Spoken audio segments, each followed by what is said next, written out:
नमस्कार, मैं हूं मृत्युंजय कुमार झा और सबसे पहले बात करेंगे हम सोने और चांदी की ही। और आज जब सुबह हमारी बात हो रही थी उस वक्त सोने चांदी की कीमतों में जबरदस्त गिरावट थी और 2 दिन में करीब 5,000 रुपए गिरने के बाद गोल्ड का मार्केट तेजी से ऊपर आया है और निचले स्तर से गोल्ड का मार्केट करीब करीब 2200 से 2300 रुपए तक बढ़ चुका है। आपको याद होगा कि आज शुरुआती दौर में 50,000 के भी नीचे गोल्ड का भाव चला गया था, लेकिन अब भाव 52,000 के ऊपर ट्रेड कर रहा है। चांदी में भी बिल्कुल यही हुआ है। चांदी में आप देखें अगर तो शुरुआती दौर में एक तेज गिरावट का माहौल बना था और उसके बाद एक शार्प जंप चांदी में भी आया है और चांदी का मार्केट आज 60,910 के निचले स्तर को छूने के बाद अभी 66,397, मतलब आप ये कह सकते हैं कि करीब करीब 5,600 रुपए की तेजी चांदी में आ चुकी है निचले स्तर से। तो एक बड़ी तेजी के साथ, एक बड़ी रिकवरी के साथ आप कह सकते हैं कि सोने और चांदी की कीमतों में इस वक्त ट्रेड हो रहा है। लेकिन रिकवरी भले ही आई हो, लेकिन मार्केट का जो नेचर है वो काफी वोलेटाइल हो गया है। मतलब हर पल हर मिनट मार्केट की चाल बदल रही है। जब हमने बोलना शुरू किया था गोल्ड का मार्केट लाल निशान में था, अब देखिए हरे निशान में आ गया। 36 रुपए ऊपर एमसीएक्स पर गोल्ड, 51,965। यही हाल चांदी का है। तो बहुत ज्यादा फ्लक्चुएशन है। तो भारी उतार चढ़ाव के इस बाजार में आपको करना क्या है, इसी पर हम सबसे पहले बात करेंगे। और इस पर बातचीत करने के लिए हमारे साथ अमित सजेजा हैं मोतीलाल ओसवाल के। अमित जी, बहुत बहुत स्वागत है आपका। गोल्ड में क्या किया जाए, बहुत ज्यादा वोलेटाइल हो चुका है मार्केट। क्या वोलेटाइल मार्केट में ट्रेड लेना चाहिए या नहीं लेना चाहिए, और अगर लेना चाहिए तो किस तरह का ट्रेड लेना चाहिए, बाइंग का या सेलिंग का? जी नमस्कार मृत्युंजय जी। देखिए डेफिनेटली अनप्रेसिडेंटेड जो वॉलेटिलिटी आई है, क्योंकि इसके पहले 2 दिनों में 17-18 हज़ार रुपए का फॉल सिल्वर में या ऑलमोस्ट 6,000 रुपए का फॉल गोल्ड में हमें कम ही देखने मिला था। 2011 में लास्ट हुआ था ये। तो मुझे लगता है कि आइडियली एक नॉर्मल प्रॉफिट बुकिंग की तरह ही लेना चाहिए जो ये हमने देखा है पिछले 2 सेशंस में, क्योंकि पिछले 1 महीनों से जो लगातार नई ऊंचाइयां बन रही थी, उसके बाद काफी हेवीली ओवरबॉट हो गया था बाजार और उसको एक नेचुरल प्रॉफिट बुकिंग चाहिए थी। तो मैं इसे अब तरह ही ले रहा हूँ। मुझे लगता है कि इसको बाजार को थोड़ा संभलने में वक्त लगेगा। हो सकता है आज शाम को दोबारा एक बार मुनाफा वसूली हावी होते हुए दिखे, जहां पर दोबारा 51,000 के करीब के दाम हमें दिखें, लेकिन वहां पर बाइंग करना चाहिए, क्योंकि अभी एक बॉटम हमारे पास है 49,950 का जो लो है गोल्ड में और 61,000 के करीब सिल्वर में। एटलीस्ट वहां पर स्टॉप लगाया जा सकता है। और अगर वो प्राइस दोबारा वहां से 51,100 के करीब से उछाल देती है तो मुझे लगता है कि 53,500 ये जो स्तर है ये 1 से 2 दिनों में दोबारा हासिल हो सकता है। सिमिलरली चांदी में मुझे लगता है कि अगर 64,000 से 63,000 के करीब कंसोलिडेशन आती है तो दोबारा हमें 72,000 तक के जो हैं ब्रॉडली वो दोबारा देखने मिल सकते हैं।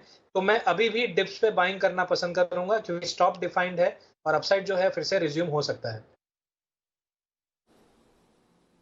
नहीं, ये तो जो आपने बताया ये तो थोड़ा पोजिशनल व्यू है आपका, लेकिन तो क्या ऐसे में ये माना जाए कि आज कुछ नहीं करना चाहिए गोल्ड और सिल्वर में?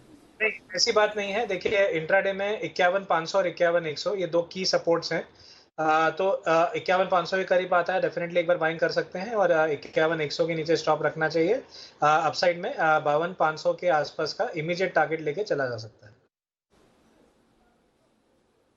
ओके, तो 51,500 के भाव पर आप कह रहे हैं कि गोल्ड खरीदना चाहिए। अभी गोल्ड का भाव है 51,974, मतलब ये कि करीब करीब अगर 500 रुपए नीचे आए इस लेवल से गोल्ड का भाव, तब आपके लिए बाइंग बनेगी। आप बिल्कुल नोट कर लें, कोई कंफ्यूजन ना हो। मार्केट बहुत वोलेटाइल है, बहुत यहाँ पर रिस्क भी है, इसको भी आप ध्यान में रखें। इसलिए जो भी ट्रेड करें आप स्टॉप लॉस जरूर लगाएं। तो 51,500 के भाव पर आपको बाइंग की कॉल अमित सजेजा जी ने दी है, लेकिन 51,100 का मजबूत स्टॉप लॉस जरूर लगाएं और तब आप ट्रेड करें। और फिर टारगेट क्या होगा अमित जी, आपने क्या बताया? 52,000 क्या टारगेट है आपका? 52,500, 50 to 500, 52,500,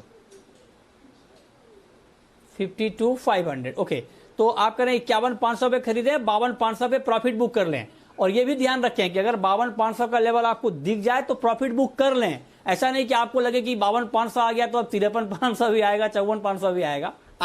आ सकता है, लेकिन आपको उस लोभ में नहीं फंसना है। आपको अगर ट्रेडर हैं तो एक डिसिप्लिन के साथ आपको उस लेवल पे प्रॉफिट भी बुक कर लेना है। ये तो बात हो गई गोल्ड की। चांदी में 66,484 ये लेवल है एमसीएक्स पर चांदी का। अमित जी, चांदी में आज कुछ किया जाए या नहीं किया जाए? नहीं जी, ये बिल्कुल किया जा सकता है। एक राउंड हमने तेजी का सुबह से देख लिया है आते हुए। मुझे लगता है कि जो सुबह से तेजी आई है उसका एक बार रिट्रेसमेंट जरूर देखने मिलेगा, यानी बाजार जो है 64,000 के करीब दोबारा आ सकते हैं, लेकिन वहां पर एक बाइंग एंट्री ली जानी चाहिए 64,500 से 64,000 के करीब। स्टॉप लॉस होगा स्ट्रिक्टली 63,000 का, और टारगेट वाइज दोबारा हमें 67,500 67,500 के मिनिमम टारगेट देखने मिलेंगे मेरे हिसाब से। तो चांदी में डिप पे अभी भी बाइंग का एक स्टांस लिया जा सकता है। तो चांदी में भी आप कह रहे हैं कि डिप पे बाइंग कर सकते हैं, लेकिन आपके लिए एक बार फिर से मैं यही कहना चाहूंगा, जो भी आप ट्रेड लें स्टॉप लॉस जरूर लगाएं, बहुत ही मजबूत स्टॉप लॉस के साथ ट्रेड करें। मार्केट में काफ़ी ज़्यादा उतार चढ़ाव है, तो बिना स्टॉप लॉस का ट्रेड बिल्कुल ना करें। ये आपके लिए एक जोखिम का सौदा हो सकता है अगर आप स्टॉप लॉस नहीं लगाते हैं गोल्ड और सिल्वर में। तो ये राय आपकी सोने और चांदी के ऊपर इस वक्त बन रही है, लेकिन इसके अलावा और कहां पर ट्रेड के मौके हैं ये जान लेते हैं और क्रूड की बात करते हैं। क्रूड का मार्केट अभी आपको अमित जी कैसा लग रहा है, और क्या क्रूड में इंट्राडे के पॉइंट ऑफ व्यू से कुछ ट्रेड करना ठीक है क्या? जी बिल्कुल, देखिए क्रूड इनफैक्ट पिछले काफ़ी समय से एक दायरे में फंसा हुआ है, तो इंट्राडे के लिए एक अच्छा कैंडिडेट बनता है, जहां पर आप नीचे मतलब काफ़ी गिरावट के बाद बाय और काफ़ी रैली के बाद सेल कर सकते हैं, क्योंकि हम लोग उस दायरे के ऊपरी स्तरों के आसपास है। तो यहाँ पर बाइंग के लिए रिस्क रिवॉर्ड नहीं बैठता, इसलिए मैं फिलहाल एक 3,180 3,190 के करीब सेल का रिकमेंडेशन देना चाहूँगा 3,230 के स्टॉप के साथ, और हो सकता है कि 1 से 2 दिन के लिहाज से हम 3,100 तक के लेवल को छू पाएं। अच्छा, ठीक है। अच्छा, इसके अलावा कॉपर का मार्केट अभी आपको अमित जी कैसा लग रहा है? कॉपर में अगर कोई ट्रेड करना चाह रहा हो आज के लिए, तो कोई ट्रेड लेना चाहिए अभी कॉपर में? जी देखिए फिलहाल भाव ऑलरेडी जो दाम है वो ऑलरेडी बढ़ चुके हैं। 511 का मेरा एक लक्ष्य था, लेकिन 509 ऑलरेडी आ चुके हैं। फिर भी मैं एक फ्रेश अपडेट देना चाहूँगा कि अगर 506 507 के रीजन में कहीं भी डिप मिले, डेफिनेटली एक बार बाइंग के लिए जाया जा सकता है, और अगर ये 512 के ऊपर सस्टेन होने में कामयाब हो गया, तो 520 से 521 तक की एक अच्छी खासी तेजी हमें 2 या 3 सेशंस में बिल्डअप होते हुए दिख सकती है। तो मैं कॉपर में लॉन्ग करना ही पसंद करूँगा। ठीक है, ओके। तो आप कह रहे हैं कि कॉपर में लॉन्ग करके चलना, यानी खरीद कर चलना बेहतर रहेगा। तो क्या निकल में भी बाइंग ही करें, या यहाँ पर कुछ अलग राय है आपकी?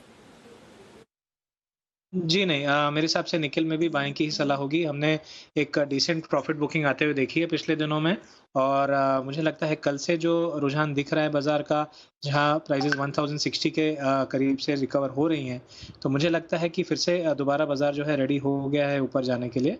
तो कॉपर के साथ साथ निकेल में भी तेजी आने की उम्मीद है। हल्की सी डिप हमें 1070 के नीचे दिख सकती है, वहां एंट्री इनिशिएट कर सकते हैं, targeting 1090 on the high side. तो 1090 का लक्ष्य लेके चला जा सकता है। जी, बहुत शुक्रिया अमित जी आपका हमारे साथ जुड़ने के लिए, बताने के लिए कि कमोडिटी में कहां पर कमाई के मौके बनेंगे। तो फिलहाल इस बुलेटिन में इतना ही।